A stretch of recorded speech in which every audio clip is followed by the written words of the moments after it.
Əlbəttə, özəlləşdirməni korrupsiya saya bilərikmi? Yəni Şəksiz. İlk növbədə üzr istəyirəm, əziz tamaşaçılar, əziz özəlləşdirmə qrupunun üzvləri. Siz mənə göndərdiyiniz o müraciət çox geniş müraciətdir və mən onu bu veriliş çərçivəsində yox, sabah ayrıca bir sujet kimi səsləndirəcəm. Çünki mən istəyirəm ki, keyfiyyətli bir şey alınsın. Yəni mövzular içində qarşı bitməsin. Ona görə ayrıca olaraq səsləndirəcəm, söz verirəm sizə. Və ayrıca video olaraq təqdim edəcəm. Buyurun. Ümumiyyətcə, Azərbaycanda biz bu özəlləşdirmə çekləri ilə bağlı olan məsələləri daim gündəlikdə saxlamalıyıq. Nəyə görə? Özəlləşdirmə qrupunun fəalları, insanları, baxmayaraq ki, müxtəlif partiyaların üzvləridir, bəlkə onların əksəriyyəti bir tərəflərdir. Onlar Azərbaycanda sistemli, öz hüquqları uğrunda mübarizə aparan ən belə öndə gedən, avangard bir segmentdir.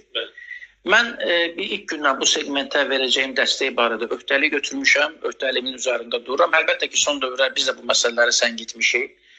Bilirsiniz ki, bizim biraz problemlərimiz olub, bu yay mövsümü idi, ondan sonra bu siyasi məsələlər qabardı, prokurorluq fəaliyyətimizə müdaxilə etdi, başqa problemlərimiz çıxdı. Partiyanın içində biraz müəyyən gərginliklər yaşandı. İndi bu mərhələni atlamışıq. Əlbəttə ki, siz özünüz də fəallığınızla, bizim məlumatlandırmağınızla, mütəxəssisləri bu prosesi cəlb eləməklə bu məsələni mütəmadi olaraq gündəlikdə saxlamalıyıq. Əlbəttə ki, özəlləşdirmə sahəsində olan qanun pozuntuları ən ciddi, ən miqyaslı korrupsiya faktlarından biridir. Hətta mən deyirəm, Pandora sənədlərindən də geniş miqyaslıdır. Bu artıq ölkənin içərisində olan məsələdir. Bu insanların, milyonlarla insanın hüququnun tapdalanması məsələsidir. Biz diqqət yetirin, fəaliyyət göstərmədikcə, biz bu məsələ haqqında danışmadıqca, bu məsələ haqqında sustuqca, hətta Azərbaycanda fəaliyyət göstərən beynəlxalq miqyaslı jurnalistlər də, mətbuat orqanları da bu məsələni dışlamağa başlayıblar. Bu yaxınlarda mənə bir lent göndərdilər ki, özəlləşdirmə qrupundan xarici dövlətlərin birinə bağlı olan radiostansiyaların birinin televiziya versiyası, TV versiyası, internet TV versiyası özəlləşdirmənin güya bu şəkildə qalması üçün bir mövqe qoyub ortaya. Ki, yəni özəlləşdirmə normal keçirilib, daha o bərpa oluna bilməz, çeklər kağız parçası dolar, dövrəyə qayda bilməz. Yalan deyirlər o adamlar. Özəlləşdirmənin özünün qeyri-qanuni aparılması, özəlləşdirmənin quldurcasına aparılması, özəlləşdirmədə insanların əlində qalan çeklərin bugün dövriyədən çıxarılması qanun pozuntusudur. Mən keçən dəfə bir rəqəm səsləndirdim. Azərbaycanda hər bir özəlləşdirmə payı əmlak ekvivalentinə malikdir. Əmlak ekvivalentinə malikdir. Yaxşı, hökumət deyir ki, mən bunu dövriyədən çıxardıram. 1.200.000 çek bugün dövriyədə iştirak etməyib. Hərraclarda istifadə edilməyib. Yaxşı, bu 20% çeklərin hərracda istifadə edilməməsinin hər birinin əmlak ekvivalenti var. Onda zəhmət çəksin bu hakimiyyət, dəyərləndirsin çekin bir qiymətini və kompensasiyası versin insanların.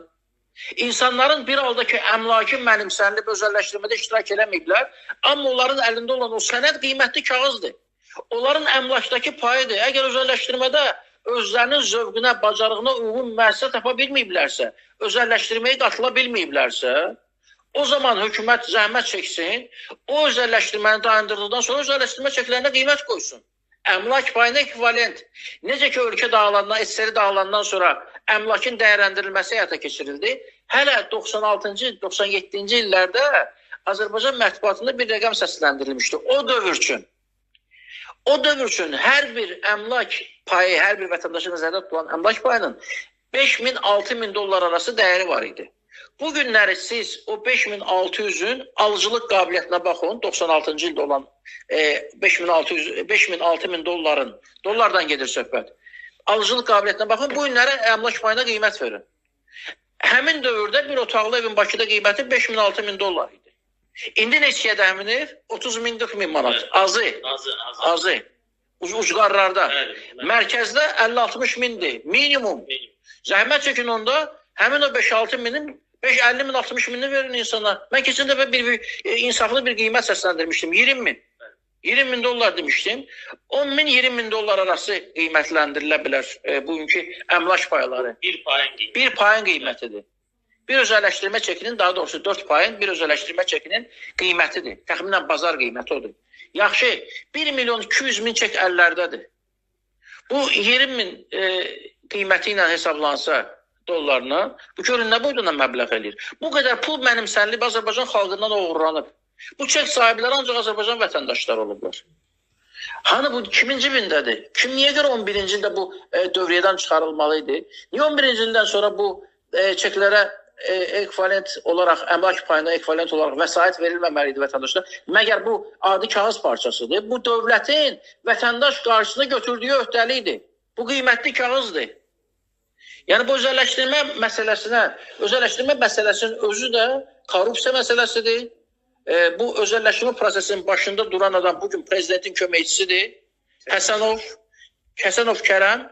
Bu adam Azərbaycanın ən böyük korrupsionerlərindən biridir.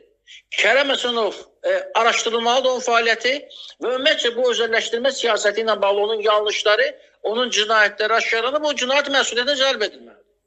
Oturub prezidentin yanında köməkçi. Nəyin köməkçisən? Sən ölkədə 1 milyon 200 min vətəndaşın haqqını yemiş adamsan.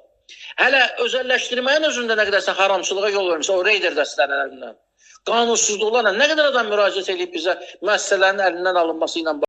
Son sualımız, deməli Fərhad Yaqub soruşur ki, Əli bəy, özəlləşdirmə çekləri verildiyi zaman mən öz payıma düşən özəlləşdirmə çekini almamışam. Bu barədə xahiş edirəm, Əli bəy bildiyi məlumatı versin. Mən bildiyim qədər artıq o payı almaq mümkün deyil.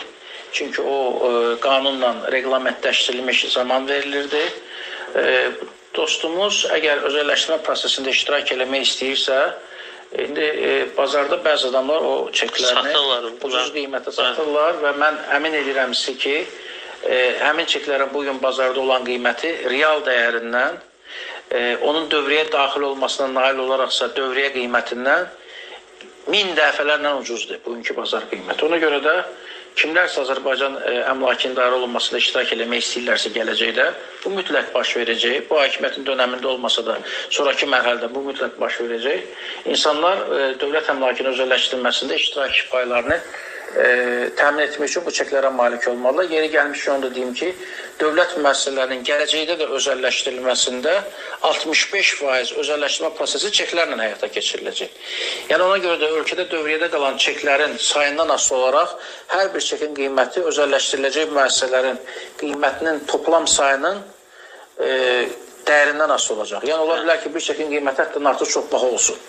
Nəzərə alın ki, dövlətin əsas şirkətləri hələ özəlləşdirilmir və mütləq özəlləşdirilməlidir. Bu günü bu qədər əziz tamaşaçılar.